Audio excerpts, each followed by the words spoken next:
जब से मुझे पता चला है कि आज मेरी माँ मुझे दिन में किसी भी वक्त लेने के लिए अपने दूसरे पति के साथ आ रही है, तो मेरी भूख तो भूख, प्यास भी उड़ गई थी। मैं बहुत ज़्यादा परेशान हो गई थी, क्योंकि मैं अपनी माँ के साथ उनके दूसरे पति के घर नहीं जाना चाहती थी। पहली नज़र में ही वो मुझे बिल्कुल भी अच्छे नहीं लगे थे। शादी होते ही मेरी माँ एक तो मुझसे अलग हो गई थी, और दूसरी तरफ उनकी ये दूसरी शादी मुझे बिल्कुल भी पसंद नहीं थी। जिस वक्त माँ की उनके साथ शादी की रस्में चल रही थी, तो वो कई बार कभी अपनी बहन के साथ तो कभी अकेले मेरी मौसी के घर आते। वो मुझसे बिना बात ही कुछ ज़्यादा ही फ्री होने की कोशिश करते थे, और मुझे उनकी ये आदत बहुत ज़्यादा बुरी लगती थी। जब मनोज अंकल का हमारे घर आना जाना रिश्ते के सिलसिले में शुरू हुआ, तो माँ ने मौसी से कहा, लड़के वालों को मेरी बेटी सुनैना के बारे में मत बताओ। कहीं ऐसा ना हो कि वे ये सब जानकर शादी से मना कर दें। फिर क्या होगा? क्या मैं सारी जिंदगी तुम्हारे घर में बैठी रहूंगी और अपने बहनोई की बातें सुनती रहूंगी? लेकिन मौसी नहीं मानी। उन्होंने मनोज अंकल से कुछ नहीं छुपाया और उन्हें साफ साफ बताया कि माँ के स्वर्गीय पति से उनकी एक बेटी भी है। इस बात पर माँ मौसी से नाराज हो गई, मगर मौसी ने उन्हें समझाते हुए कहा, अगर मनोज को शादी के बाद किसी भी तरह से ये बात पता चल गई कि तुम्हारी एक बेटी पहले से ही है, तो फिर उस वक्त बड़ी मुश्किल हो जाएगी। अगर सारी सच्चाई पहले से ही पता होगी, तो बाद की जिंदगी में कोई दिक्कत नहीं होगी। लेकिन अगर रिश्ते की बुनियाद झूठ पर रखी जाए, तो ऐसे रिश्ते ज्यादा दिनों तक टिक नहीं पाते।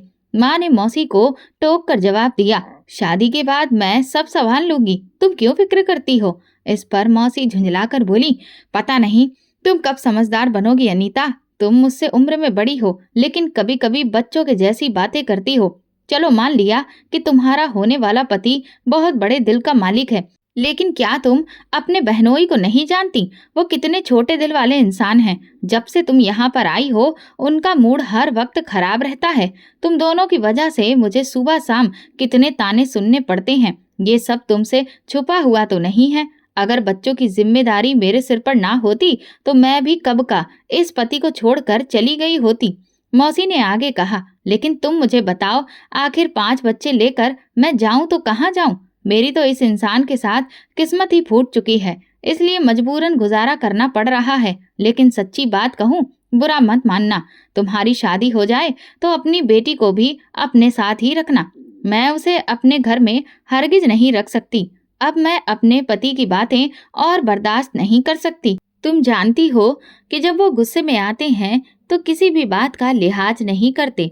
इस पर माँ चुप हो गई, लेकिन बार बार यही जोर देने की कोशिश करती रही कि मौसी उनके होने वाले पति के सामने किसी भी तरह ये जाहिर ना होने दे कि वो एक बच्चे की माँ है।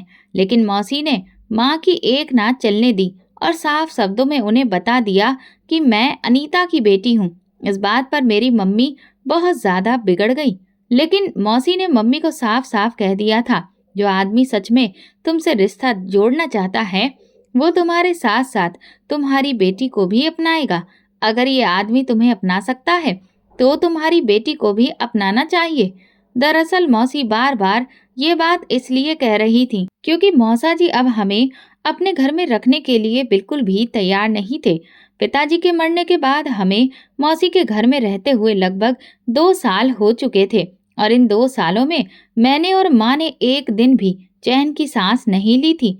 मौसा जी हद से ज्यादा कंजूस थे। हर वक्त घर के खर्चों का रोना रोते रहते थे। मैं और माँ कई बार शर्मिंदा हो जाते कि हमारी वजह से वे लोग कितने परेशान हैं। उनकी अपनी फैमिली भी कोई छोटी तो नहीं थी, और ऊपर से हमारा बोझ भी उनके सिर पर आ पड़ा था। माँ ने कई बार कोशिश की कि वे कोई काम शुरू कर लें, लेकिन मौसा जी ने दो टूक जवाब में कह दिया, अगर तुम घर से बाहर काम करने जाओगी, तो फिर हमारे घर पर लौट कर मत आना। मुझे ये बिल्कुल पसंद नहीं कि हमारे घर की औरतें बाहर जाकर काम करें। यही वजह थी कि मैंने बमुश्किल 10वीं पास की और उसके बाद घर बैठ गई। अब आगे पढ़ने के लिए पैसे ही नहीं थे। हालांकि मेरी बहुत इच्छा थी कि मैं हाई स्कूल के बाद भी पढ़ाई जारी रखूं और किसी तरह कोई छोटी मोटी नौकरी कर लूं, ताकि थोड़े पैसे कमा सकूं और मौसी की मदद कर सकूं। कम से कम तब हमें यहाँ रहने के लिए थोड़ा चैन तो मिलता। लेकिन मौसी की जिद और गुस्से को देखते हुए मैं चुप हो गई। मौसा जी बड़े ही अजीब आदमी थे। ना हमें घर से बाहर काम करने देते थे और ना ही अपने घर में सुकून से खाना खाने देते थे। वे अक्सर खाने के वक्त ही खर्चों का रोना लेकर बैठ जाते थे। यही वजह थी कि शाम के वक्त अक्सर मैं और माँ भूखे पेट ही सो जाते थे। मौसी बेचारी भी हमारी वजह से ही अक्सर अपने पति की गालियों का शिकार बनती थी। ऐसे में मेरी माँ को बस एक ही रास्ता दिखा, दूसरी शादी करके अपना घर बसाना। वैसे भी वे कोई बहुत ज्यादा पढ़ी लिखी नहीं थी कि कहीं जॉब के लिए स्ट्रगल कर पाती। कभी कभी मैं सोचती हूँ कि अगर माँ पढ़ी लिखी होती तो अपने लिए और मेरे लिए स्टैंड ले सकती थी। फिर हम कभी मौसी के घर ये जिल्लत भरी जिंदगी नहीं जीते। भले ही हम एक छोटे से कमरे में रहते, लेकिन कम से कम सुकून से तो जीते। लेकिन अब माँ को अपनी तमाम मुश्किलों का हल बस दूसरी शादी में ही दिख रहा था। जब मोहल्ले की मंजू आंटी ने माँ के कान में ये बात डाली थी, अभी तो तुम जवान हो, दूसरी शादी क्यों नहीं कर लेती? कब तक अपनी बहनों के घर में अपनी जवान बेटी को लेकर बैठी रहोगी? तब से माँ इस बारे में गंभीरता से सोचने लगी थी। फिर उन्होंने मंजू आंटी से कहा कि वे उनके लिए कोई रिश्ता देखें। मौसा जी को भी इस पर कोई ऐतराज नहीं था। जब मंजू आंटी ने मनोज अंकल की तस्वीर लाकर माँ को दिखाई तो माँ एकदम फिदा हो गई और तुरंत हाँ कर दी। मंजू आंटी ने भी जब ये बताया कि इस आदमी की ये तीसरी शादी है तो माँ के हैरत की इंतहा नहीं रही। वो फटी फटी आंखों से उनकी तरफ देखने लगी। तो मंजू आंटी एकदम से बोली कि वो अपनी दो पत्नियों को तलाक दे चुका है, क्योंकि वे चरित्र की बिल्कुल भी अच्छी नहीं थी। तो इसीलिए उसकी शादियां टूट जाने की वजह से तुम बिल्कुल भी परेशान मत होना। वो अभी भी जवान है, पैसे वाला है और इसीलिए तो तीसरी शादी कर रहा है। माँ ने कहा जब पहली दो को तलाक दे चुका है तो फिर मुझे कोई दिक्कत नहीं है। मुझे ये रिश्ता हर तरह से मंजूर है। तो इस बात पर मेरी मौसी माँ से जल्दी से कहने लगी, तुम पहले अच्छे से उसके बारे में सारी जानकारी हासिल कर लो। इतनी जल्दबाजी मत करो, हथेली पर सरसों जमाने की कोशिश मत करो। तो माँ एकदम से बोली, बस जब मुझे मंजूर है तो फिर किसी और को ऐतराज करने की कोई भी जरूरत नहीं है। इस बात पर मौसी चुप हो गई, क्योंकि वो जानती थी कि माँ हद से ज्यादा जिद्दी स्वभाव की है। दूसरी बात, मौसी अपने पति की वजह से भी बहुत परेशान थी और वो दिल से चाहती थी कि हम माँ बेटियां बस अपने घर की ही हो जाएं। मनोज अंकल जब हमारे घर रिश्ता लेकर आए तो जब उनकी नजर मुझ पर पड़ी तो वो मुझे बड़ी ही अजीब नजरों से देखने लगे। मुझे जाने क्यों उनके इस तरह घूर घूर कर देखने से दिक्कत होने लगी। ये मेरी उनके साथ पहली आमने सामने की मुलाकात थी, जो कि मेरे लिए बिल्कुल भी अच्छी नहीं थी। इसलिए मेरी कोशिश होती थी कि जब वो हमारे घर आए तो मैं इधर उधर हो जाऊं, लेकिन फिर वो हमारे घर बहाने बहाने से आने लगे। ऐसे में अगर कभी मौसी घर पर नहीं होती तो मुझे ही उनके लिए चाय पानी लेकर ड्राइंग रूम में जाना पड़ता, क्योंकि माँ तो उनके सामने जाती नहीं थी। एक दिन मैं उन्हें चाय देने ड्राइंग रूम में गई तो उन्होंने मुझे बैठने को कहा। तब मैं उनसे जरा दूरी पर रखे हुए सोफे पर बैठ गई। मुझे लगा कि शायद उन्हें मुझसे कोई बात करनी है, लेकिन वो तो मुझ पर टकटकी बांधे न जाने किन ख्यालों में खो गए थे। मैं उनकी अपने ऊपर टिकी हुई आंखें देखकर बहुत ज्यादा उलझन में पड़ गई थी। यही वजह थी कि जब मैं वहां से उठने लगी तो वो मुझे ऊट पटांग तरीके के सवाल करने लगे, जिनका कोई भी सिर पैर नहीं था। मुझे ऐसा लगा जैसे वो नहीं चाहते कि मैं यहाँ से जाऊं। वो मुझे एक बहुत ही तेज नजर शिकारी की तरह लगे, जो अपना शिकार अपने काबू में रखना खूब अच्छे से जानता हो। मैं दिल ही दिल में भगवान से प्रार्थना करने लगी कि हे भगवान, मौसी जल्दी से कमरे में आ जाएं ताकि मैं उठकर यहाँ से भाग जाऊं। और फिर जैसे ही मौसी चाय की ट्रे उठाकर ड्राइंग रूम में आई तो मैं बिना वक्त गवाए बगैर ही वहां से उठकर चली गई। मैं मनोज अंकल के प्रति अपनी नापसंदगी का इजहार एक दिन अपनी माँ से करने ही वाली थी, लेकिन जब मैंने अपनी माँ के चेहरे पर पिताजी के मरने के बाद पहली बार खुशी देखी तो मैं चुप हो गई। मेरी माँ एक अरसे के बाद मुस्कुराई थी। कुछ महीनों के बाद माँ की शादी हो गई और वो विदा होकर मनोज अंकल के घर चली गई। मौसी की तो पूरी कोशिश यही थी कि मैं भी माँ की विदाई के समय ही उनके साथ चली जाऊं, लेकिन मेरी मम्मी ने मुझे रोक दिया। उन्होंने कहा, मैं अभी तुम्हें अपने साथ नहीं ले जा रही, ये ठीक नहीं है। पहले मैं वहां पर जाकर माहौल देख लूं, फिर तुम्हें साथ ले जाऊंगी। माँ के फैसले पर मुझे बिल्कुल भी दुख नहीं हुआ। बल्कि मैंने तो दिल ही दिल में शुक्र किया, क्योंकि मैं तो दिल से यही चाहती थी कि माँ के साथ मुझे जाना ही ना पड़े। ये तो और भी अच्छा हो गया। माँ के जाने का दुख अपनी जगह जरूर था, लेकिन उनके साथ रहने का ख्याल आते ही मेरी जान निकलने लगती थी, क्योंकि जब मुझे मनोज अंकल की घूरती हुई नजरें याद आती तो मेरा दिल सहम जाता था। माँ की शादी को अभी कुछ ही दिन गुजरे थे कि एक दिन माँ ने मौसी को फोन करके कहा, हम शाम को आपके घर आएंगे, सुनैना को तैयार रखना, मैं उसे अपने साथ लेकर जाऊंगी। मैं उस वक्त मौसी के पास बैठी हुई थी और सब्जी काट रही थी। माँ की कॉल पर मेरे कान खड़े हो गए तो मैं डरी हुई नजरों से मौसी की तरफ देखने लगी।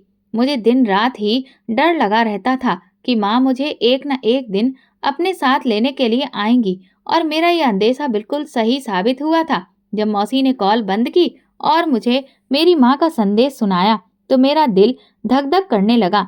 मेरा उड़ा हुआ रंग देखकर मौसी ने एकदम मेरे सिर पर हाथ रखा और कहा, पगली, तू क्यों परेशान होती है? तुझे तो अपनी माँ के साथ रहने को मिलेगा, और फिर यहाँ हमारे घर से तो कई गुना बेहतर। वहां पर तुझे माहौल मिलेगा, तुझे खाने पीने की वहां पर कोई भी तंगी नहीं है। मनोज भाई साहब का हाथ बहुत खुला है, तुम वहां पर बहुत खुश रहोगी। मैंने मौसी की तरफ देखा और कहा, मौसी, मैं माँ के साथ नहीं जाना चाहती। मौसी ने गहरी सांस ली और फिर बोली, लेकिन बेटा, तुम्हें अपनी माँ के साथ जाना चाहिए, वो तुम्हें बहुत प्यार करती है। पर मौसी, वो मनोज अंकल मुझे बिल्कुल भी पसंद नहीं है, मैं वहां नहीं रहना चाहती। बहुत बुरी बात है सुनैना, वो तुम्हारे अंकल नहीं हैं, बल्कि उन्हें अब तुम पापा कहा करो। अब रिश्ते में वो तुम्हारे पिता हैं। इस बात पर तो मैं एकदम से बौखला गई और तेजी से बोली, वो बिल्कुल भी मेरे पिता नहीं हैं। मेरे एक ही पिता थे और अब उनका देहांत हो चुका है। पिता क्या ऐसे होते हैं? तो मौसी मेरी बात सुनकर फिक्रमंदी से मेरी तरफ देखकर बोली, पिता और कैसा होना चाहिए सुनैना? वो रिश्ते में तुम्हारे सौतेले बाप हैं, लेकिन इसके बावजूद जो तुम्हें लेने के लिए आ रहे हैं, तो क्या ये कम है? तुम खाना पीना छोड़कर इतना परेशान क्यों हो रही हो? बल्कि तुम्हें तो भगवान का शुक्रिया अदा करना चाहिए। तो मैं बोली, मैं क्या करूं मौसी, मुझे बहुत डर लगता है।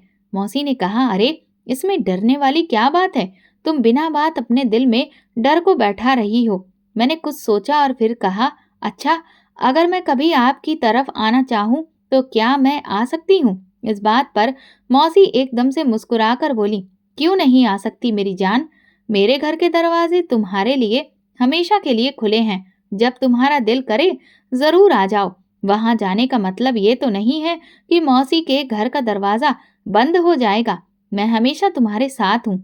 मौसी ने मेरी तरफ हमदर्दी से देखा, लेकिन उनकी ये तसल्ली मेरे दिल को बहलाने के लिए काफी साबित नहीं हुई, और मैं एकदम से मौसी की बात सुनकर रोने लगी। दिल ही दिल में सोचने लगी कि आखिर जो मैं महसूस कर रही हूँ उसे किन शब्दों में अपनी मौसी और माँ को बताऊं, ताकि वे मेरे अंदर बसे हुए डर को समझ जाएं। मैं खुद भी इतनी समझदार नहीं थी कि उनसे अपने अंदेशे के बारे में जिक्र कर सकती। मौसी मुझे लगातार रोते देखकर परेशान हो गई और बोली, क्या बात है सुनैना, तुम आखिर ऐसे क्यों रो रही हो? तो मैं एकदम से मौसी से कहने लगी, आप मुझे यहीं पर रहने दें, भले ही अपनी नौकरानी बना लें। मैं खुद मौसा जी के आगे हाथ जोड़कर उनसे रिक्वेस्ट करूंगी कि मुझे यहाँ पर रहने दें। इस पर मौसी ने एकदम से मुझे अपने सीने से लगा लिया और कहा, भगवान न करे कि तुम्हें कभी किसी के आगे भी हाथ जोड़ना पड़े। भगवान तुम्हारी किस्मत हम दोनों बहनों जैसी बिल्कुल भी ना लिखे। तुम्हें वे दुख ना मिले जो हमारे नसीब में लिखे हुए हैं। तुम तो खुश नसीब हो कि तुम्हारा सौतेला बाप तुम्हें खुद लेने के लिए आ रहा है। अनीता बता रही थी कि मनोज ने खुद कहा है कि सुनैना को यहाँ लेकर आओ। अब ये उसका भी घर है। तो मैं क्या बताऊं कि तुम्हारी माँ ये बात करते हुए कितनी खुश थी, और ये तो कितनी खुश नसीबी की बात है, वरना ज्यादातर तो सौतेले बाप इतने बड़े दिल वाले कहाँ होते हैं कि पहली पत्नी के बच्चों को अपना ले। इस बात पर मैंने मौसी से कहा, मुझे वो बिल्कुल भी अच्छे नहीं लगते। पता नहीं आप लोगों ने उनमें ऐसा क्या देख लिया है। तो मौसी मेरी बात सुनकर परेशान हो गई और बोली, तुम बिना वजह जरूरत से ज्यादा सोच रही हो। जब तुम वहाँ अपनी माँ के साथ होगी तो फिर इतनी परेशान क्यों होती हो? ये तुम्हारी चिंता करने की उम्र नहीं है। हम है ना तुम्हारी फिक्र करने वाले। बस अब तुम रोना धोना बंद करो और अच्छे बच्चों की तरह शाम को अपना बैग तैयार कर लेना। मौसी मेरी आंखों में आए आंसू पोंछते हुए कमरे से बाहर चली गई तो मैं फूट फूट कर रोने लगी। जाने क्यों उस वक्त मुझे अपने पिता की बहुत याद आई। काश आज वो जिंदा होते तो मैं इतनी मुश्किलों का सामना ना करती। शाम से पहले ही मम्मी अपने दूसरे पति मनोज के साथ मुझे लेने आ गई।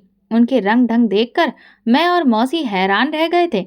उन्होंने भड़कीले रंग का एक चमक धमक से भरा साड़ी पहन रखा था और बहुत डार्क मेकअप किया हुआ था। बार बार माँ खूब चहक रही थी तो मौसी उन्हें देखकर बहुत खुश हुई। माँ ने मौसी को बताया कि मनोज बहुत ही ख्याल रखने वाले पति साबित हुए हैं। मैं जो अंदेशे लेकर उनके घर गई थी वो सारे के सारे अंदेशे गलत हो गए।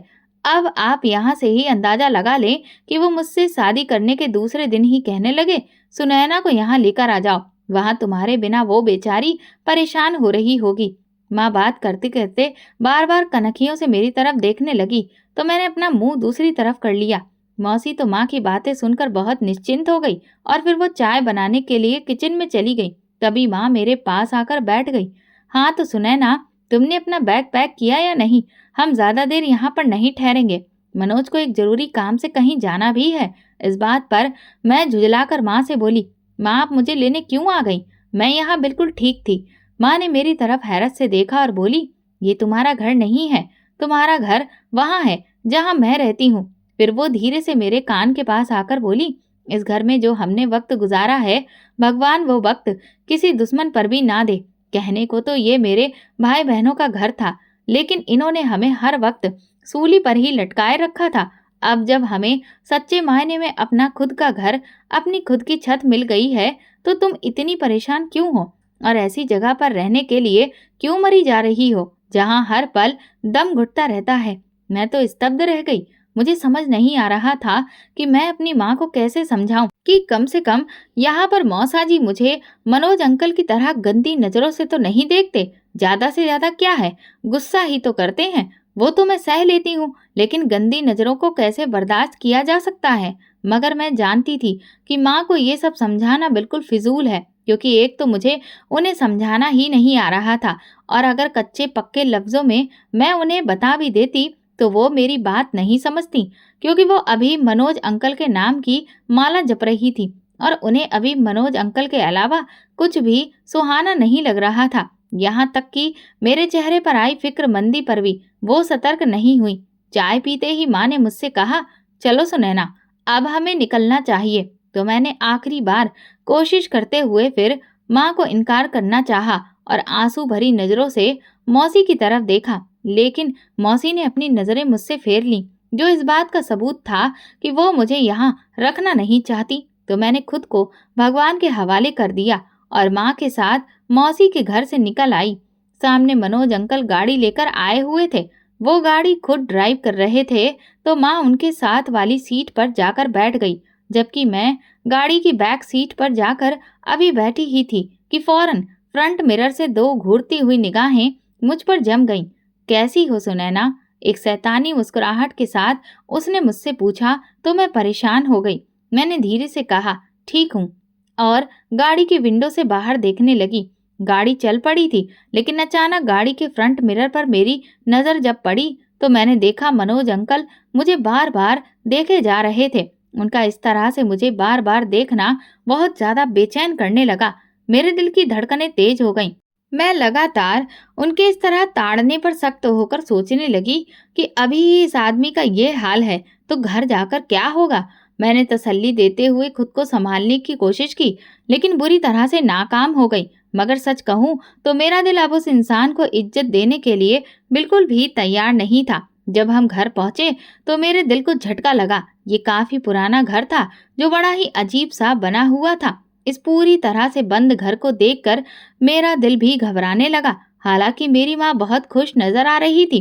वो मुझे अपने साथ देखकर निश्चिंत हो गई थी, जबकि मनोज अंकल का रवैया बिल्कुल वैसा ही था जैसा अब तक मैं देखती आ रही थी, जिसे मैं चाहकर भी नजरअंदाज नहीं कर पा रही थी। मगर दूसरी तरफ मैं अपनी माँ के चेहरे की खुशी देखकर हल्की फुल्की हो गई। माँ ने मेरा बैग और सामान कमरे में रखवाया, जो कि पहले से ही उन्होंने मेरे लिए तैयार कर रखा था। कमरा साफ सुथरा था। यकीन मानो मेरे लिए माँ ने बहुत मेहनत की थी। माँ ने मुझसे कहा, तुम यहाँ पर आराम करो, थक गई होगी, मैं जरा मनोज के लिए चाय बना लूं। ये कहकर वो कमरे से बाहर चली गई तो मैं कमरे को देखने लगी। इसमें काफी पुराना फर्नीचर था। मंजू आंटी ने तो हमें बताया था कि मनोज अंकल बहुत पैसे वाले हैं, मगर उनका घर देखकर कहीं से भी ऐसा अंदाजा नहीं हो रहा था। लेकिन अपनी इच्छा को पीछे छोड़कर माँ की खुशी को महसूस करना मेरे लिए बहुत बड़ी बात थी। शाम के वक्त मैं कमरे से बाहर निकली। माँ किचन में व्यस्त थी और अंकल लॉन्ज में बैठे टीवी देख रहे थे। जैसे ही मैं वहां से गुजरी, उनकी नजरें फौरन मुझ पर टिक गईं। हेलो बेटी, उन्होंने बेटी शब्द को काफी चबाकर बोला, लेकिन मैंने बस एक नजर उन्हें देखा और फिर नजरें झुकाकर किचन की तरफ जाने लगी। तभी वो फौरन उठकर मेरे करीब आ गए।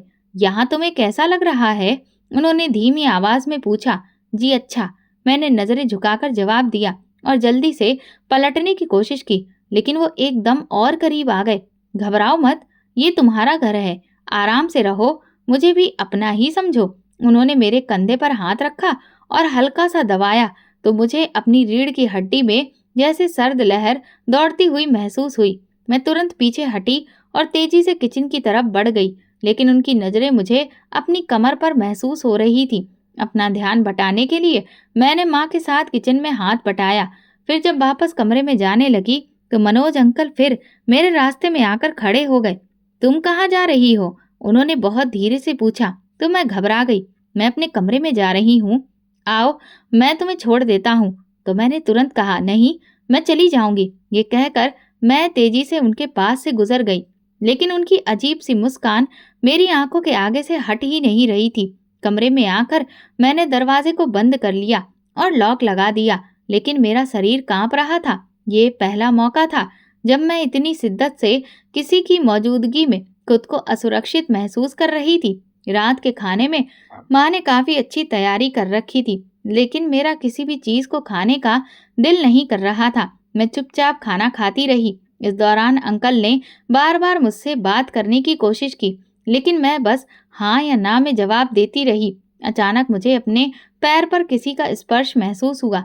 माँ तो मेरे बिल्कुल साथ बैठी थी, जबकि मेरे सामने अंकल बैठे हुए थे। जब मुझे स्पर्श महसूस हुआ तो मैं घबराकर अंकल की तरफ देखने लगी। वो मुझे ही देख रहे थे और मुस्कुरा रहे थे। उन्होंने पूरे सुकून के साथ अपना पाँव मेरे पैर पर रखा था और धीरे धीरे छेड़खानी कर रहे थे।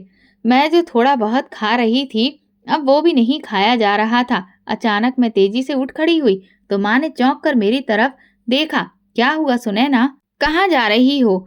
उन्होंने मेरी प्लेट की तरफ देखा, जिसमें खाना वैसे का वैसा ही पड़ा था। मेरा दिल नहीं कर रहा, मैंने कहा।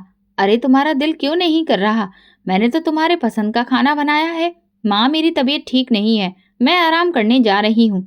इस पर माँ की आंखें थोड़ा सा सिकुड़ गई थीं, लेकिन मैंने उनके जवाब का इंतजार किए बिना ही अपने कमरे की ओर कदम बढ़ा दिए। कमरे में आकर जो पहला सवाल मेरे जहन में आया वो ये था कि ये सब क्या हो रहा है। आखिर अंकल का ये सब करने का क्या मतलब था? मैं इसी सोच में डूबी करवट बदल रही थी। न जाने रात का कौन सा पहर था, लेकिन नींद मेरी आंखों से कोसों दूर थी। तभी दरवाजे पर हल्की सी दस्तक हुई। मैं घबराकर पूछ बैठी, कौन है? मैं हूँ, मनोज। उनकी आवाज सुनकर मेरा दिल जोर जोर से धड़कने लगा। क्या बात है? मैंने दरवाजे की तरफ देखते हुए पूछा। कुछ नहीं, बस ये पूछना था कि तुम्हें किसी चीज की जरूरत तो नहीं? उनकी आवाज धीमी थी, जैसे कोई और सुन ना ले। नहीं, मुझे कुछ नहीं चाहिए, मैंने जल्दी से कहा। अच्छा ठीक है, उन्होंने कहा और फिर कदमों की आवाज दूर जाती हुई महसूस हुई, लेकिन मेरा दिल अभी भी तेजी से धड़क रहा था। मैंने खुद को समझाने की कोशिश की कि शायद मैं ज्यादा सोच रही हूँ, लेकिन उनकी हरकतें बार बार याद आ रही थी। अगली सुबह जब मैं सोकर उठी तो माँ पहले से ही जाग चुकी थी और नाश्ते की तैयारी कर रही थी। अंकल भी वहीं पर मौजूद थे। जैसे ही मैं कमरे से बाहर निकली, उनकी नजरें मुझ पर टिक गईं। अच्छा हुआ तुम जाग गईं, मैं बस आ ही रहा था तुम्हें जगाने के लिए, उन्होंने मुस्कुराते हुए कहा। लेकिन मैंने कोई जवाब नहीं दिया और किचन की तरफ बढ़ गई। किचन में आकर मुझे कुछ भी समझ में नहीं आ रहा था कि मैं क्या करूं। मेरा दिमाग बहुत उलझन में था। तभी माँ ने कहा, नाश्ते के बाद मैं करीबी मार्केट जा रही हूँ, तुम किचन की सफाई कर देना, मैं जल्दी आ जाऊंगी। उनकी ये बात सुनकर मैं बहुत ज्यादा परेशान हो गई। मैं उनसे ये कहना चाह रही थी कि मैं भी आपके साथ जाऊंगी, लेकिन वो इतनी जल्दी में थी कि मेरी बात सुने बिना ही बाहर चली गई। मैं भी उनके जाने के बाद आंगन में आकर खड़ी हो गई। अंदर लॉन्ज में अंकल ऊंचे ऊंचे पंजाबी गाने लगाकर सुन रहे थे। ऐसे में मेरा दिल बिल्कुल अंदर जाने को नहीं कर रहा था। एक अजीब सी घबराहट हो रही थी, इसीलिए मैं वहीं सीढ़ियों पर बैठ गई। क्या हुआ? अचानक अंकल ने आवाज दी। सुनैना, कहाँ हो तुम? इधर आओ, मुझे तुमसे बात करनी है। मैं घबरा गई। अंदर लॉन्ज में गानों की आवाज बंद हो चुकी थी और अब वे ऊंची आवाज में मुझे बुला रहे थे। मेरे कदम तो जैसे किलो किलो भर के हो गए थे। समझ ही नहीं आ रहा था कि मैं क्या करूं। मैं किसी भी हाल में अंदर नहीं जाना चाह रही थी कि अचानक उनके खकारने की आवाज आई तो मैं दिल थाम कर रह गई। भगवान जाने उन्हें क्या हो गया। मैं धड़कते दिल के साथ जैसे ही दरवाजे तक पहुंची तो वहीं खड़े खड़े उनसे पूछा, क्या बात है, आप मुझे बुला रहे थे? तो वो एकदम बोले, अरे भाई, इतनी दूर खड़ी होगी तो फिर क्या खाक तुम्हें बता पाऊंगा? जरा सा नजदीक आओ इधर, मैं दर्द से मर रहा हूँ और तुम हो कि पूछ भी नहीं रही। क्या हुआ आपको? मैंने धड़कते दिल के साथ पूछा। वो अजीब सी मुस्कुराहट चेहरे पर सजाकर बोले, अरे मेरे पैरों में दर्द है। अगर तुम मुझे अपना समझती हो तो जरा मेरे पैर ही दबा दो। अभी तुम्हारी माँ होती तो वो मेरे पैर दबा देती। अब वो नहीं है तो उनकी जगह तुम ये काम कर दो। मैं माँ की गैर मौजूदगी में उनके करीब जाना नहीं चाह रही थी, लेकिन उनके बात करने का तरीका नरमी से गुस्से में बदल गया तो मैं डर गई।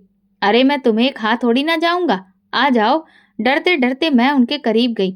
उन्होंने अपने पैर टेबल पर रख दिए और आंखों से इशारा करते हुए कहा, मेरे पैर दबा दो। मैं ना चाहते हुए उनके पैर दबाने लगी। वो एकदम खुश होते हुए बोले, तुम्हें यहाँ किसी चीज की कमी तो नहीं है?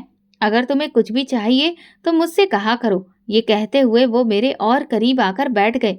मैं एकदम घबरा कर उठ बैठी। तभी उन्होंने मेरा हाथ पकड़ लिया। मैं बुरी तरह से घबरा गई। मेरे अंदर इतनी हिम्मत भी नहीं हो रही थी कि मैं उनसे कहूँ कि मेरा हाथ छोड़ दो। मैं बार बार हाथ छुड़ाने की कोशिश कर रही थी, लेकिन उनकी पकड़ इतनी सख्त थी कि मेरी आंखों में आंसू आ गए। अचानक उन्होंने जल्दी से मेरा हाथ छोड़ दिया और कहा, बेटी घबराओ मत, ये तुम्हारा अपना घर है, तुम यहाँ हर तरह से सुरक्षित हो। मैं हैरान होकर उनकी तरफ देखने लगी कि अचानक उन्हें क्या हो गया। तभी पीछे से माँ की आवाज आई और एक पल में मुझे समझ आ गया कि उन्होंने अपना लहजा क्यों बदल लिया। ये सच में बहुत बड़ा बहरूपिया था। माँ के सामने उनका बर्ताव कुछ और होता था और जब अकेलापन मिलता तो अपने पूरे शैतानी किरदार में आ जाते थे। मैं फौरन अपने कमरे में चली गई और दरवाजा बंद कर लिया। मेरे दिल में खौफ की लहर दौड़ रही थी। मैं नहीं जानती थी कि इस सूरत में क्या करूं और इससे कैसे निजात पाऊं। मैंने सोचा कि माँ को सब कुछ बता दूं, लेकिन फिर ख्याल आया कि शायद वो मेरी बात पर यकीन ना करे।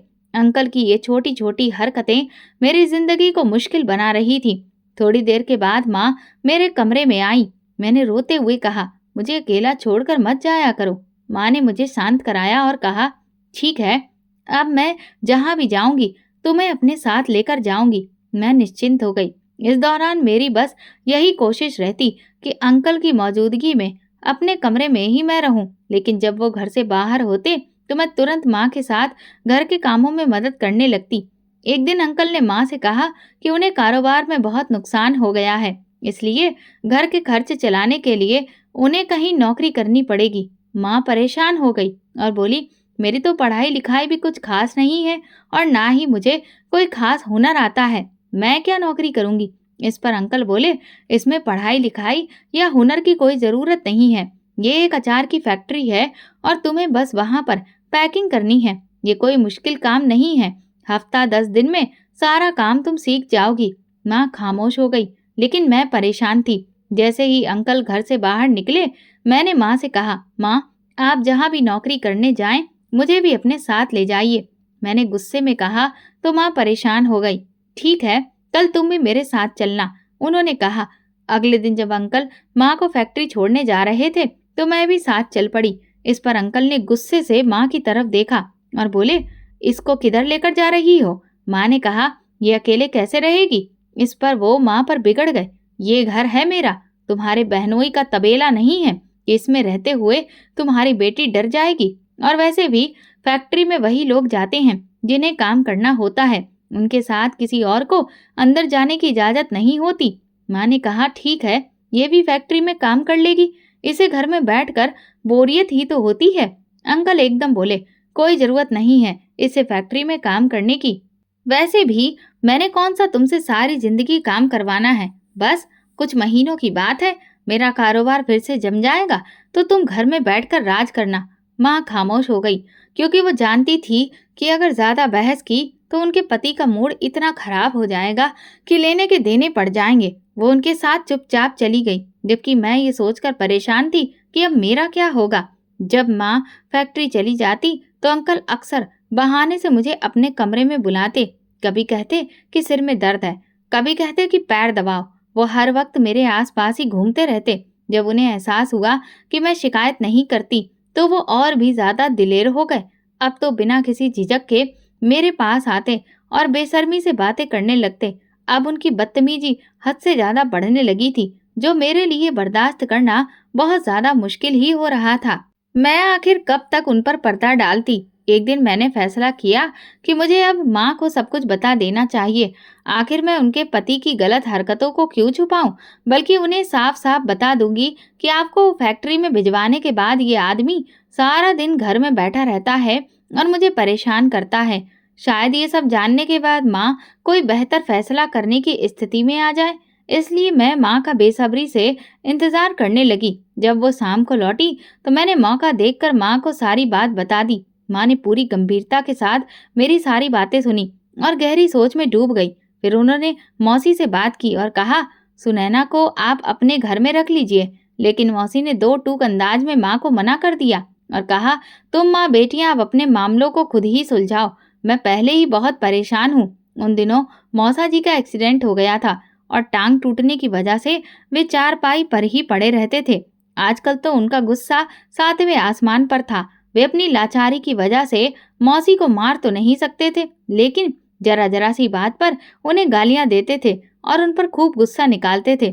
इस स्थिति में मौसी ने माँ से पूरी तरह से हाथ पीछे खींच लिया, जिससे माँ और भी परेशान हो गई। मुझे लगता था कि माँ कोई ना कोई हल निकालेंगी, लेकिन जब माँ ने कहा, तुम इस मामले में चुप रहो और जब मैं घर पर ना हुआ करूं तो कमरे से बाहर मत निकला करो, बस अपने कमरे को अंदर से लॉक लगाकर चुपचाप बैठी रहा करो, तो मुझे अपनी माँ पर हैरत हुई। ये किसी मुश्किल का हल नहीं था। इस पर माँ ने कहा, फिर मैं भी क्या करूं, तुम ही बताओ। तुम्हें मैं अपने साथ लेकर जा नहीं सकती, तुम्हारी मौसी के घर मैं तुम्हें छोड़ नहीं सकती, तो अब इसका भला और क्या हल बचा। यही तो एकमात्र उपाय बचता था कि मैं उनके आने तक कमरे में बंद रहूं। माँ की बात सुनकर मैं चुप हो गई। मुझे लगने लगा कि जैसे मैं अपनी माँ के होते हुए भी बिल्कुल अकेली हो गई हूँ। पहले तो मुझे अपनी माँ पर गर्व था कि वे मुझे किसी भी परेशानी में पड़ने नहीं देंगी, लेकिन अब लग रहा था कि वे अपना घर बचाने की खातिर मेरी इज्जत को भी दांव पर लगाने को तैयार थीं। अब मुझे खुद ही कुछ करना था, क्योंकि मैं अंकल के गंदे हाथों को अपनी तरफ बढ़ते हुए देख रही थी। हालात की मार खाकर वक्त से पहले ही मैं बड़ी हो गई थी। मुझे अच्छे और बुरे का बहुत अच्छे से एहसास हो गया था। एक दिन जब माँ फैक्ट्री गई तो मैंने रोते ही खुद को कमरे में बंद कर लिया और कुंडी लगा दी। मैंने तय कर लिया कि जब माँ आएंगी तभी मैं कमरे से बाहर निकलूंगी। वह आदमी बार बार मेरे दरवाजे के पास आकर घूम रहा था और मुझे बाहर बुला रहा था। उसका गंदा इरादा मुझे साफ नजर आ रहा था। जिस तरह से वो मेरे साथ व्यवहार कर रहा था, उससे मुझे अपनी इज्जत खतरे में पड़ती हुई दिखाई दे रही थी। और फिर वही हुआ जिसकी मैंने कल्पना भी नहीं की थी। ना जाने उस आदमी ने किस तरह मेरे कमरे का दरवाजा खोल लिया। हालांकि मैंने दरवाजा अंदर से मजबूती से बंद किया था, लेकिन वो जैसे ही मेरे कमरे में दाखिल हुआ, मैं रूम के कोने में खड़ी हो गई। उसने अंदर आते ही मुझे दबोच लिया, लेकिन मैं रोज रोज के डर से परेशान होकर खुद को तैयार कर चुकी थी कि अब मैं डरूंगी नहीं। लिहाजा मैंने अपनी पूरी ताकत लगाई और उसे इतनी जोर से धक्का दिया कि उसका सिर दीवार से टकरा गया और वो बेहोश होकर जमीन पर गिर पड़ा। फिर वो उठ ही नहीं सका। मैं काफी देर तक सदमे की हालत में वहीं खड़ी रही। मेरे होंठ कांप ही नहीं रहे थे, लेकिन जैसे ही मुझे एहसास हुआ कि अंकल दोबारा उठकर मेरी तरफ नहीं आ रहे तो अचानक मेरे होश वापस लौट आए। मैं तुरंत ही लंबे कदमों से चलते हुए कमरे से बाहर आ गई और दरवाजे को बंद करके खुद आंगन में आकर बैठ गई। कई घंटे गुजर गए, लेकिन अंदर से अंकल के उठने की कोई आवाज मुझे सुनाई नहीं दी। कहीं वे मर तो नहीं गए? अचानक ये सोच आते ही मैं बुरी तरह से घबरा गई और बार बार अपने हाथों की तरफ देखने लगी कि कहीं मेरे धक्का देने की वजह से वे मर तो नहीं गए। लेकिन मेरी हिम्मत नहीं हो रही थी कि मैं अंदर जाकर देखूं। दिन ढल चुका था और माँ के आने का वक्त हो गया था। मैं बेचैनी से आंगन में चक्कर काटने लगी। इतने में दरवाजे पर दस्तक हुई तो मैं दौड़कर दरवाजा खोलने गई। सामने माँ खड़ी थी। मेरे चेहरे पर परेशानी देख वे घबराकर बोली, सब ठीक तो है सुनैना? क्या बात हो गई? क्यों घबराई हुई हो? मैं रो पड़ी और कहा, वो अंदर अंकल। माँ एकदम से घबराकर मेरी तरफ देखने लगी। क्या हुआ मनोज को? तो मैं उन्हें लेकर अपने कमरे में गई। माँ ने देखा कि उनके पति मर चुके थे। वे हक्का बक्का मेरी तरफ देखने लगी। मैंने रोते हुए उन्हें सब कुछ बता दिया। माँ अपना सिर पकड़कर बैठ गई, फिर एकदम से उठी और उन्होंने मुझसे कहा, ये सब मैंने किया है। खबरदार अगर तुमने अपने मुंह से एक भी शब्द निकाला। माँ की बात सुनकर मैं परेशान हो गई। मैंने मन में सोचा, लेकिन अंकल की जान तो मेरे हाथों से गई है, फिर आप क्यों अपने सिर पर यह इल्जाम ले रही हैं? माँ ने मुझसे कहा, मैं तो अपनी आधी जिंदगी गुजार चुकी हूँ। अगर बाकी जेल में भी गुजर गई तो मुझे कोई फर्क नहीं पड़ता, लेकिन तुम्हारे सामने अभी पूरी जिंदगी पड़ी हुई है। कोई भी हरकत मत करना। जैसा कह रही हूँ वैसा ही करो। माँ ने मौसी को फोन किया और उन्हें बुला लिया। फिर उन्होंने मौसी से कहा, इसका बहुत ख्याल रखना। इसके बाद माँ ने पुलिस को फोन किया और आधे घंटे के अंदर ही पुलिस हमारे घर आ पहुंची। माँ ने खुद अपने जुर्म का इकरार करते हुए सारा इल्जाम अपने सिर पर ले लिया। जिस दिन माँ को जेल हुई उस दिन मैं बहुत रोई। मेरी वजह से मेरी माँ आज इस हाल में पहुंच गई थी। लेकिन माँ मुझे समझाने लगी, मैंने तुम्हारे लिए कोई कसर नहीं छोड़ी।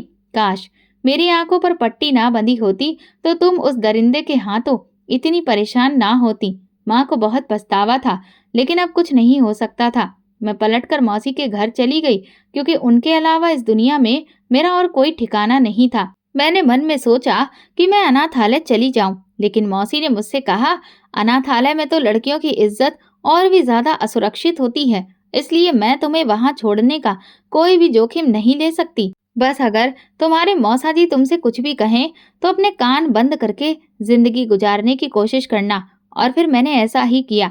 जब तक मौसा जी जिंदा रहे मैंने कोशिश की कि उनके सामने ही ना आऊं और चुपचाप अपना वक्त गुजारती रही।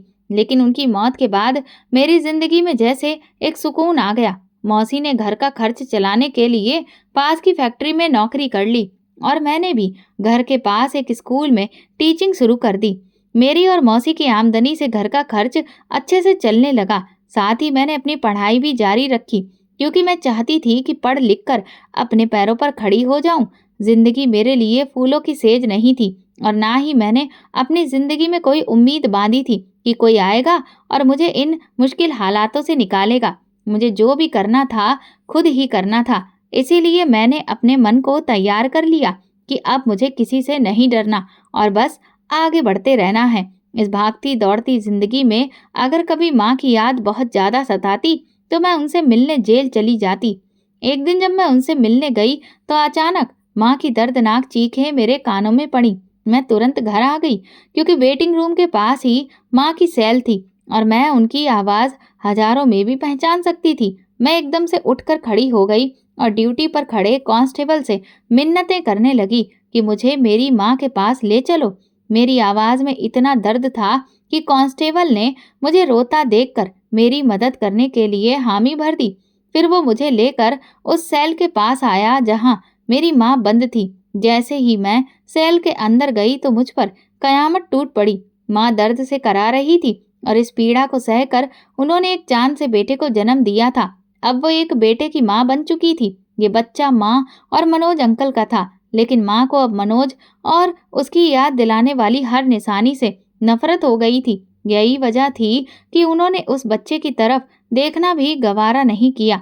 उन्होंने डॉक्टर से कहा, इस बच्चे को मेरी नज़रों से दूर कर दो। मुझे ये बच्चा नहीं चाहिए जिसके बाप ने मेरी बेटी की जिंदगी को बर्बाद करने की कोशिश की। भला मैं उसके बेटे को क्यों पालूं? माँ की बातें सुनकर मैं परेशान हो गई।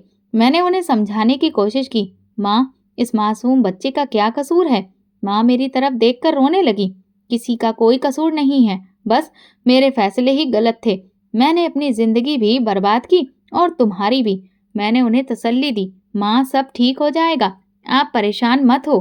फिर मैंने वो बच्चा चुपके से अपनी माँ के पास से उठा लिया। ये बच्चा उस शख्स का था जिससे मुझे पूरी दुनिया में सबसे ज्यादा नफरत थी, लेकिन मैंने अपनी जिंदगी का ये मकसद बना लिया था कि मैं इसे एक बेहतरीन इंसान बनाऊंगी जिस पर ये दुनिया गर्व करेगी। मैं इसे सिखाऊंगी कि एक अच्छा इंसान क्या होता है। मैं बच्चे को लेकर घर आ गई और उसे पालने की पूरी जिम्मेदारी निभाने लगी।